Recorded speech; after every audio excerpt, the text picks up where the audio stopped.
Kebutuhan dasar manusia tuh nggak cuma pangan, sandang, dan papan saja loh. Rasa aman dan nyaman juga termasuk kebutuhan dasar manusia yang nggak boleh diabaikan.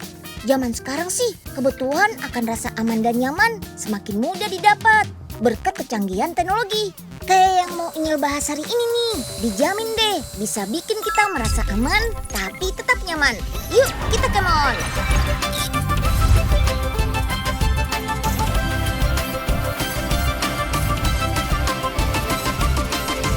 Si Unyil, yuk kita come on!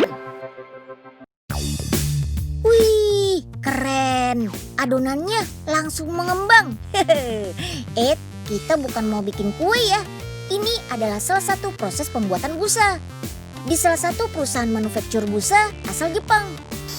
Busa yang diproduksi ini akan digunakan untuk berbagai macam furniture seperti matras, kasur, dan sofa supaya kita makin nyaman rebahan di rumah. Gak cuma biar empuk aja, penggunaan busa yang tepat untuk berbagai furniture bisa mempengaruhi kesehatan kita juga. Tiap jenis furniture menggunakan busa yang tebalnya berbeda-beda. Misalnya sofa reclining ini nih, membutuhkan busa untuk memberikan rasa empuk pada dudukan, serta kenyamanan pada sandaran. Sedangkan pada kasur, busa memiliki keunggulan yang mampu mengikuti bentuk tubuh penggunanya. Nyaman maksimal deh pokoknya. Bahkan ahli tulang dan ortopedis saja menganjurkan penggunaan kasur busa untuk orang yang mengalami nyeri otot dan kelelahan. Kualitas furniture tergantung dari kualitas busa yang digunakan. Kita lihat yuk proses pembuatan busa berkualitas yang bisa bikin istirahat kita jadi berkualitas juga. Yuk kita come on! Busa yang terbuat dari gabungan bahan kimia yang biasa disebut polialkohol isocyanate dan material aditif. Bila digabungkan, semua bahan langsung memberikan reaksi mengembang. Inilah yang disebut busa. Wah, mirip adonan roti ya. Cairan bahan baku langsung dituang pada konveyor berjalan. Hasilnya busa fleksibel yang panjangnya mencapai 60 meter dengan ketebalan hingga 1 meter. Wih, panjang banget ya. Sebelum diproses lebih lanjut, busa fleksibel yang masih berbentuk blok panjang ini harus didiamkan dulu minimal 24 jam. Gunanya untuk menghilangkan suhu panas di bagian dalam. Soalnya proses pembentuk foam bisa menghasilkan suhu panas yang mencapai 100 derajat Celcius. Lanjut, busa yang sudah terbentuk sempurna dipotong sesuai kebutuhan. Busa fleksibel punya beberapa kelebihan. Bobotnya ringan sehingga banyak digunakan pada perlengkapan rumah tangga. Selain itu, busa fleksibel juga sangat lembut. Makanya bisa bikin nyaman saat digunakan untuk rebahan. Tapi busa kayak gini tuh rentan terhadap air ya. Kalau kena air atau lembab dalam waktu lama, dapat memperpendek usia busa. Setiap busa yang diproduksi harus diuji kualitasnya dulu ya, supaya sesuai dengan standar yang dibutuhkan. Mulai dari elastisitas, ketebalan, tingkat keempukan, hingga teksturnya. Harus dipastikan semua busa yang diproduksi memiliki serat yang cukup padat, sehingga tidak mudah sobek. Busa yang sudah lolos uji bisa langsung digunakan dalam produksi perakitan furniture. Salah satunya adalah sofa reclining ala Jepang, alias sofa tanpa kaki penyangga. Furniture ini memiliki dua fungsi. Selain untuk duduk, bisa juga digunakan untuk berbaring. Makanya, seluruh rangka besi harus dilapisi dengan susunan busa. Busa lembut inilah yang bikin kita lebih nyaman dan betah berlama-lama duduk di atas sofa santai ini. Oh iya, bahan busa tidak dapat menyerap panas loh. Makanya, kalau duduk di atas alas busa berlama-lama, bisa bikin tubuh terasa gerah. Solusinya, lapisi busa dengan kain yang bersifat dingin. Jadi aman deh.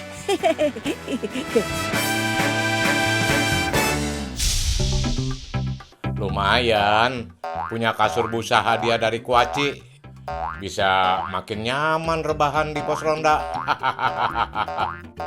Pak Oga, lagi ngapain Pak Oga? Lagi gebukin sapi biar jadi abon, Prof. Udah tahu lagi gebukin kasur, pakai basa-basi lagi. Ini saya punya penemuan baru. Serbuk ini mampu membuat busa semakin empuk. Cukup taburkan di atas kasur dan jemur sebentar. Dijamin kasur Pak Oga akan semakin empuk. Kayaknya udah empuk bener nih kasur. Oke, waktunya cobain kasur busa baru.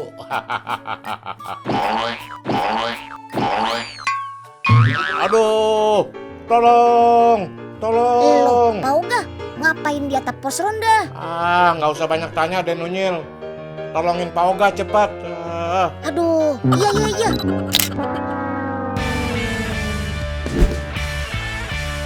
Supaya kita tetap nyaman saat di rumah, kebersihan peralatan rumah tangga harus dijaga kebersihannya. Salah satunya kasur. Walaupun terlihat rapi dan terasa nyaman, tapi siapa tahu di dalam kasur ada tungau ataupun kutu kasur. Ih, serem kan? Tungau adalah sejenis microspider yang hidup di tempat yang lembab dan hangat. Tubuhnya sangat kecil, yaitu sekitar 0,5 mm. Makanya nggak bisa dilihat dengan mata telanjang, harus pakai mikroskop. Tapi walaupun kecil, keberadaan tungau ini bisa sangat mengganggu manusia. Mulai dari penyebab asma, gatal-gatal di seluruh badan, sampai alergi. Makanya jangan lupa memperhatikan kebersihan kasur kita ya. Cukup dengan rutin menyedot debu dan tungau menggunakan vacuum cleaner. Ini dia nih alat vakumnya. Alat ini menggunakan tenaga listrik sebesar 450 watt. Kabelnya pun panjang. Untuk membersihkan kasur berukuran king size pun cukup kok. Daya hisapnya mencapai 5 kPa. Jadi bisa menghisap debu halus dan debu kasar dengan sempurna. Tambahan lampu ultravioletnya juga efektif loh untuk membunuh bakteri, virus, dan tungau. Oh iya, alat vakum ini juga bisa digunakan untuk menghisap debu pada gorden loh. Nah, untuk membersihkannya, HEPA filter dan busanya diketuk-ketuk dulu supaya debunya hilang. Baru deh dikasih air. Mau bersih-bersih lantai juga gampang kok. Kita bisa menggunakan robot vakum ini. Dengan robot vakum ini, semua debu di lantai bakal hilang deh. Mulai dari debu kecil sampai serpihan tisu seperti ini. Ada banyak mode yang bisa disesuaikan dengan kebutuhan kita. Misalnya mode otomatis ini yang membuat robot vakum bisa bergerak bebas. Gak usah takut robotnya nabrak ya, karena kalau nabrak robot ini akan pindah haluan dengan sendirinya. Mantap! Oh iya, robot ini juga bisa loh dipakai untuk membersihkan karpet. Asalkan tinggi karpet gak sampai 1 cm. Kalau lebih dari itu, robot gak bisa naik ke atas karpet. Soalnya jadi macet deh. Kalau lantainya sudah bersih, gak usah susah-susah balikin robotnya ke alat pengisi daya. Cukup tekan tombol home, maka robot pembersihnya akan kembali dengan sendirinya. Langsung dicas deh, keren. Robot ini juga bisa mengepel lantai loh. Tapi harus diganti dengan water tank yang sudah diisi air. Dan juga kain lap yang dinamakan mop. Cara pasangnya juga mudah, tinggal direkatkan saja seperti ini. Kalau lantai sudah kinclong, tanknya jangan lupa dibersihkan ya. Cukup dengan disikat saja. Atau bisa juga dicuci setiap 1 minggu sekali. Yuk kita kemon.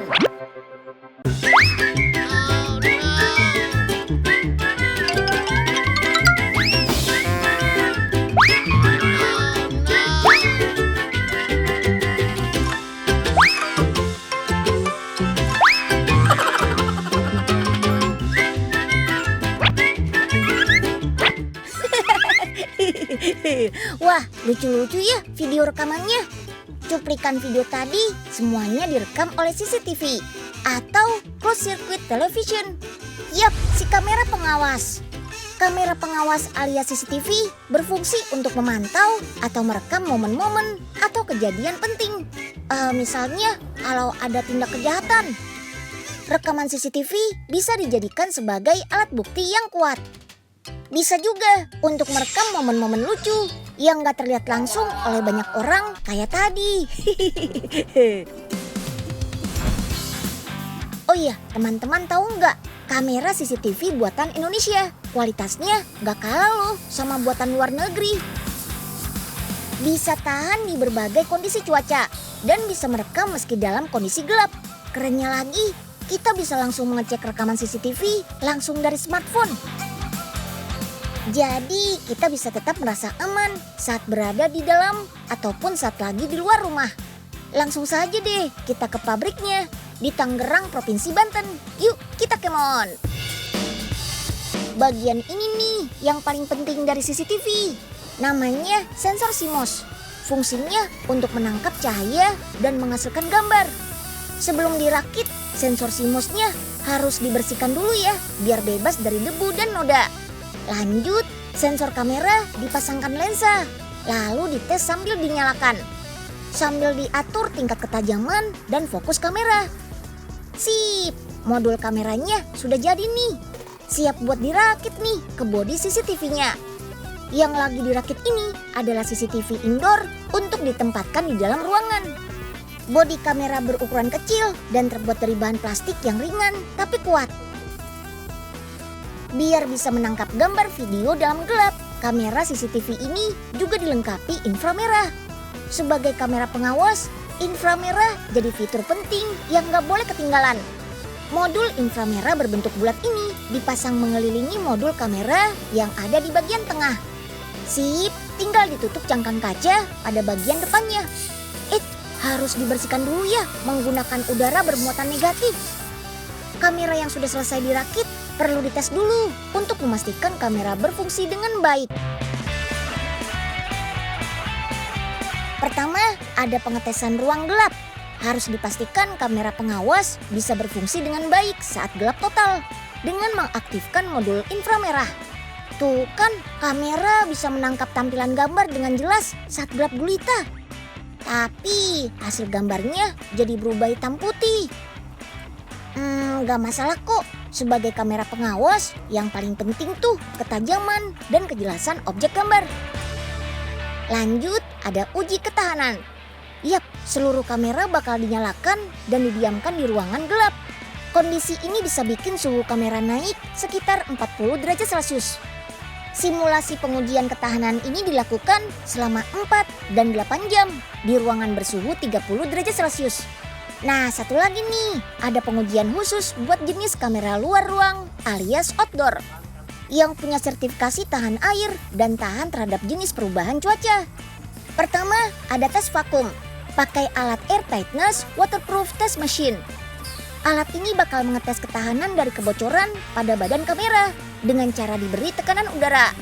Biar makin yakin, kamera juga bakal diuji langsung sambil direndam air kayak gini.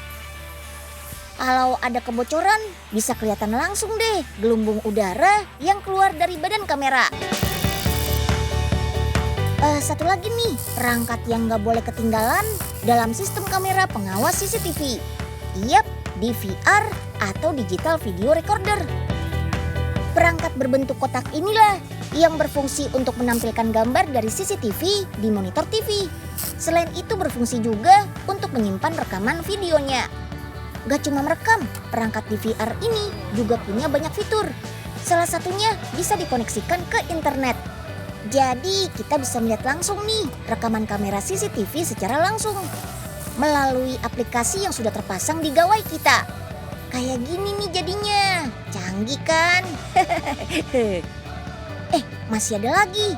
Hasil rekaman juga bisa disimpan di cloud storage atau penyimpanan berbasis jaringan internet yang pastinya bisa bikin aman. Keren. Teknologi kamera pengawas memang semakin berkembang. Lihat aja deh, ada yang ukurannya kecil sampai ukuran yang jumbo kayak gini. Ada juga yang bisa mendeteksi keberadaan pergerakan wajah sampai mendeteksi plat nomor kendaraan yang sedang berjalan. Kamera pengawas juga difungsikan sebagai alat bukti tilang elektronik. Selain itu berfungsi juga untuk memantau kondisi di kota-kota besar. Nah, buat teman-teman Unyil yang mau pasang kamera pengawas, Unyil punya tips-tipsnya nih. Pertama, tentukan lokasi peletakan kamera CCTV. Kamera harus diletakkan di bagian sudut dan jangan terhalang oleh benda apapun. Letakkan di tempat yang tidak mudah terjangkau, biar kamera nggak mudah dirusak. Lalu sesuaikan juga tempat dan jenis kamera yang digunakan. Kalau di luar ruang yang rentan terkena panas dan hujan secara langsung, sudah pasti harus pilih kamera berjenis luar ruang yang tahan air dan panas.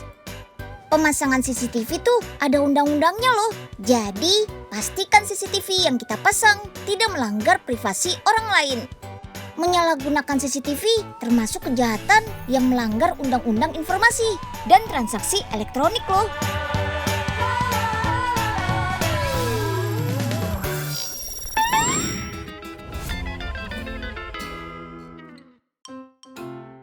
Ciat, ciat, hup, ya, hup.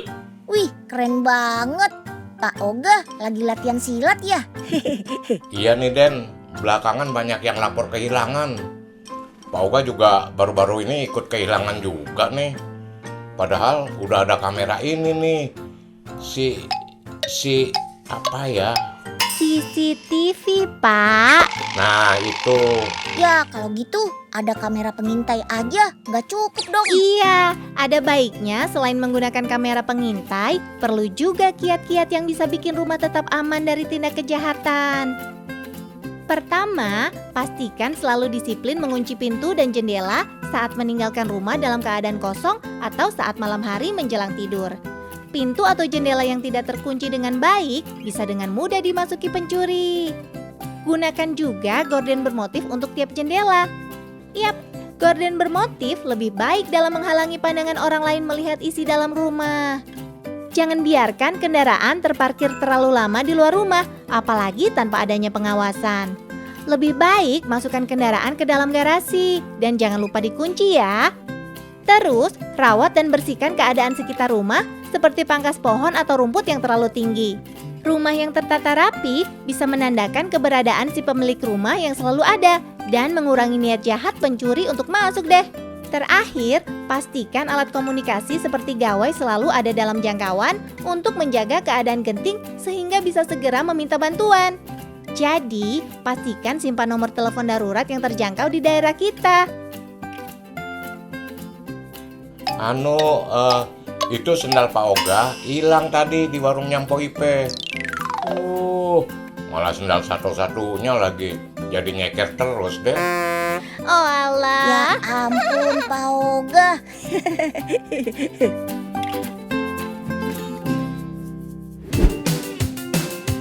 Selain aman dari ancaman kejahatan, kita juga harus memastikan rumah kita aman dari ancaman penyakit.